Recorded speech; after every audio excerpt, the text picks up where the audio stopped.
یہ دیکھیے کس قسم کے ٹاؤٹ اس وقت چھوڑے گئے مارکیٹ میں عمران خان کے خلاف بیانیاں بنانے کو، جو سالوں سے بنا رہے ہیں لیکن نہیں بنا سکے ہیں. ان کو، ان جاہلوں کے سمجھ میں نہیں آتا ہے کہ کوئی فرق نہیں پڑتا ہے آپ کی ان بکواس سے. پہلے آپ سنیے پھر میں آپ کو بتاتا دجال ہے ہوں. پاکستان کے لیے، اور کہ تمام نشانیوں کے باوجود اگر لوگوں نے دجال کا یقین کرنا ہے تو یہاں پہ بھی وہی ہو رہا ہے.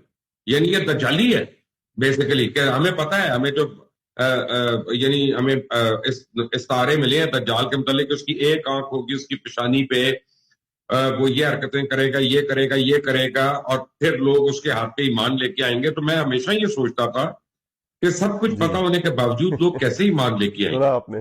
اب آپ خود سوچئے کہ یہ لوگ کتنے جاہل ہیں، کتنے بیوقوف ہیں کہ یہ اس طرح کی باتیں کر کے سمجھتے ہیں کہ ہم جو ہیں اپنا جو ہے بیانیاں بنا لیں گے، لوگوں کو پٹا لیں گے، لوگوں کو سمجھا دیں گے اور لوگ مان جائیں گے ان کی بات. ان کا خود کا کیریکٹر کیا ہے، ان کی اپنی حرکتیں کیا رہی ہیں، سب کو پتہ ہے. تو یہ جتنے بھی بیانیے بنا لیں، کچھ بھی کر لیں، یہ عوام کے دلوں سے عمران خان کو نہیں نکال سکتے. جتنا یہ بیانیاں بناتے ہیں اتنا الٹا ہو جاتا ہے، اتنا لوگ عوام جو ہے وہ عمران خان کو اور زیادہ چاہنے لگتے ہیں. تو یہ اس وقت ضد ہو گئی ہے، اور یہ ایسی ضد ہے کہ جو ان کی سمجھ میں نہیں آ رہی ہے کہ اس کو کیسے ہم سنبھالیں.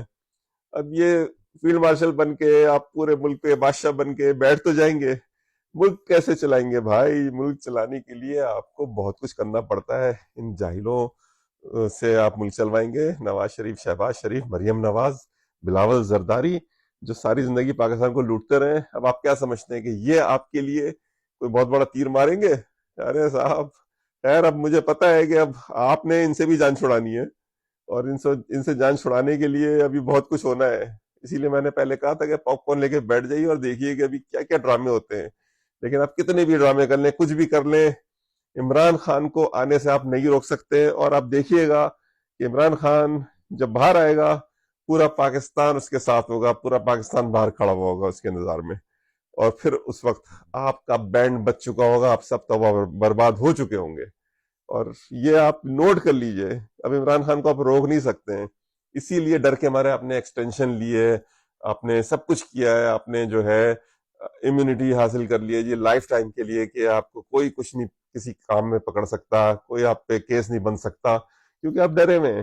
اور آپ کو پتا ہے کہ عمران خان نے باہر آنا ہی آنا ہے، اسی لیے آپ ڈرے ہوئے ہیں. نہیں تو آپ کو کیا فکر تھی؟ آپ بولتے عمران خان تو باہر آئے گا ہی نہیں، کر لو جو کرنا ہے.